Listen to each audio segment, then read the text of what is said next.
Fala pessoal do canal, sejam muito bem-vindos. Segunda-feira, dia 4 de abril, ou de maio, que abril, já passou abril, 4 de maio, né? E voltamos com as nossas aulas aqui. Fim de semana a gente dá um descanso aí, mas voltamos com as aulas.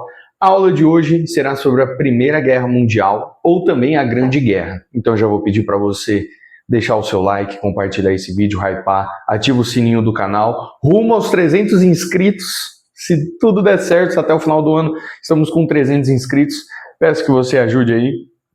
Esse tema foi proposto também por um aluno em live.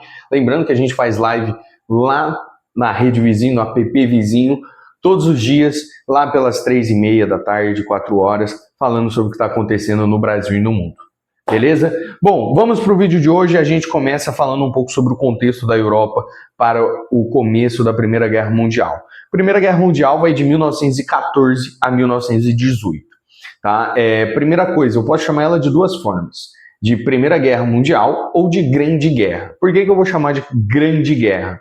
Vou chamar de Grande Guerra porque naquele período, né, quando eles estão vivenciando aquilo lá, não se acreditava na possibilidade de se ter uma Segunda Guerra Mundial. Se tinha medo disso, então não se falava.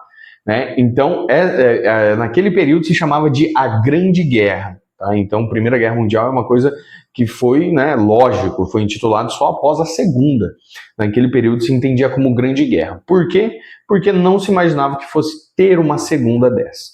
Tá? Bom, no período que isso começa aí, início do século XX, nós temos uma Europa muito otimista, né? Que a gente vai ter aí o que a gente chama de Belle Époque. Né? Então, existe uma ideia de prosperidade econômica, um avanço tecnológico que vai ficar conhecido como Belle Époque. Né? Só que por trás dessa calmaria toda, o continente estava à beira de um colapso. Né? O que muita gente viu na Belle Époque como um período de paz, acabou se mostrando, na verdade, um barril de pólvora, né? Pronto para explodir, e aquilo seria que vai entrar a época da Grande Guerra.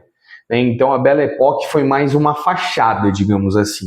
Na prática, assim mesmo, no contexto, já sabia-se, pelo menos há uns 10 anos antes, já sabia que em algum momento ia acontecer a guerra. Tá? Quando eu falo de 10 anos antes, não é que os caras estavam prevendo, mas existia um sentimento, uma tensão econômica, política entre países do continente europeu que deixava muito claro que talvez em pouco tempo ou num curto espaço de tempo nós teríamos um conflito. Né? E foi o que aconteceu. Né? Então a primeira coisa é importante que você entenda que para o contexto da época, não foi que a guerra aconteceu de um dia para o outro, declararam guerra. Não, essa guerra foi sentida. Né? As vésperas dessa guerra foram sentidas. Então a gente vai falar como foi isso, né? Como se deu isso, os antecedentes, as causas para a Grande Guerra, para o conflito. Primeira coisa, a gente vai ter algumas coisas aí, umas tensões históricas que vão se acumulando desde o século XIX. Primeira dela, a paz armada. Né? Paz armada, pela nomenclatura, você já consegue notar que é uma coisa bem contraditória. E era basicamente isso. Existia uma paz entre os países, mas existia uma corrida armamentista. Então, eles estavam em paz, mas competiam entre si em quem tinha mais armas. Então, eles anunciavam a paz no papel, mas todo investimento, a maior parte de investimento a nível nacional desses países eram voltados para a indústria bélica, na formação de grandes exércitos. Então é por isso que a gente chama de paz armada. Existe uma paz no papel, na prática o que a gente vê é uma tensão, com desfiles de exército, de armamentos, anúncios televisivos de novas armas, ou aviões, ou coisa do tipo. Então existia aí uma tensão na Europa, entre as nações já. Outra coisa que nós vamos ter é a política de alianças, né? Para garantir segurança, digamos assim, né, garantir apoio se um conflito começasse, os países se dividiram em blocos. Nós vamos ter a Tríplice Aliança. Tá? A Tríplice Aliança no início, né, no que antecedia a Primeira Guerra Mundial e até no seu início, era Alemanha, Império Austro-Húngaro e a Itália.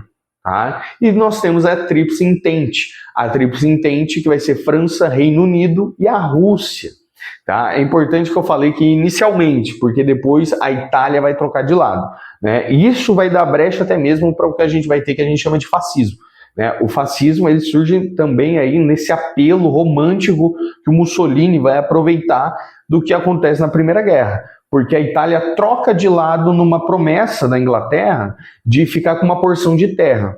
Acaba a guerra e a Itália não tem soldados, perde soldados e não ganha nenhum território. Então o sentimento que fica para o italiano daquele período é que ele foi feito de trouxa pelas outras nações, foi um motivo de chacota. Então isso dá uma brecha, né? Essa troca de lado da Itália antes da Primeira Guerra Mundial vai dar uma brecha na questão de sentimento político para a época na Itália, para surgir o fascismo, para você ver como as coisas não são do nada.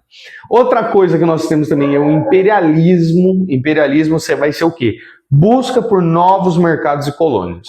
Tá? Onde são as colônias agora? Na África e na Ásia. Tá? Isso vai aumentar a rivalidade. Então o que acontece? Esse imperialismo faz com que o conflito entre as nações não seja no território delas. Então, por exemplo, uma França e uma Alemanha não tinham um conflito entre elas no território delas, mas isso acontecia em territórios africanos, utilizando os próprios africanos nesse conflito. Tá? E também nós vamos ter as rivalidades, né, que vão se destacar aí, França e Alemanha.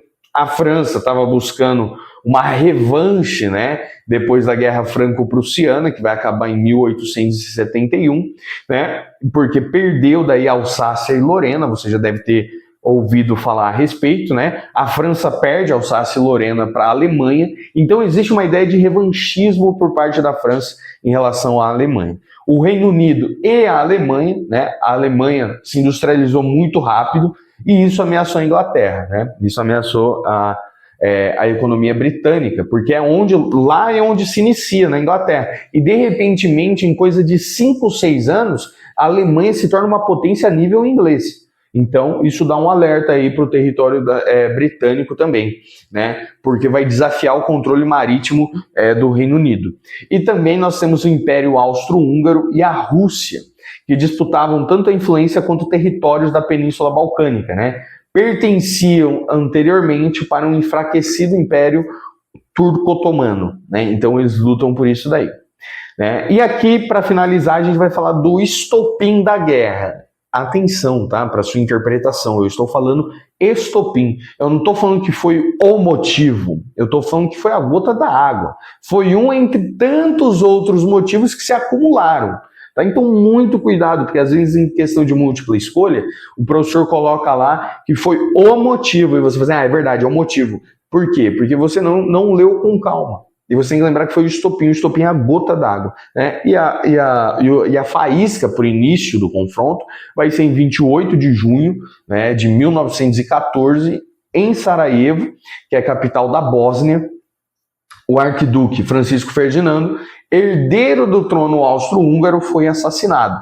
Né? E ele foi assassinado por um jovem estudante nacionalista eslavo, que vai ser chamado Garvídio Príncipe. Tá? Um estudante nacionalista. É importante a gente citar isso porque o nacionalismo é a ideia de que a minha nação, não confunda isso com patriotismo, tá? O nacionalismo é a ideia do seguinte, a minha nação é melhor do que a sua, por isso a sua tem que acabar e só existir a minha. Né? Então o nacionalismo parte desse princípio. Né? Então o jovem Garvídio Príncipe, estudante aí nacionalista eslavo, ele vai fazer o atentado contra o Império Austro-Húngaro, que vai dar um ultimato à Sérvia. Né? Isso vai ser um pretexto para declarar guerra e invadir o país. Tá? É um pretexto para declarar guerra e invadir o país. Daí, a partir desse momento, o sistema de aliança vai ser acionado, a Rússia sai em defesa da Sérvia, a Alemanha declara guerra à Rússia e a França e o Reino Unido entram no conflito para apoiar os russos, né? Dividindo o continente nas duas forças da guerra aí, tá? Esse conflito, ele vai mudar radicalmente a vida na Europa. O que vai ficar marcado disso vai ser as trincheiras, que vai ser aquelas valas cavadas para proteção de soldados, tá? Que vai se estender desde o Mar Norte até a fronteira suíça, e as condições de vida no local, né? Que sem dúvida eram desumanas. Vai ter muito soldado que na guerra não vai morrer nem pelo conflito direto, troca de tiro, vai morrer por conta da condição em que vivia na trincheira. Tá? Se o seu amigo, o seu soldado lá, o seu aliado, ele fosse baleado, ele ficava lá mesmo, não tinha como tirar o corpo de lá. Então você convivia nesse ambiente.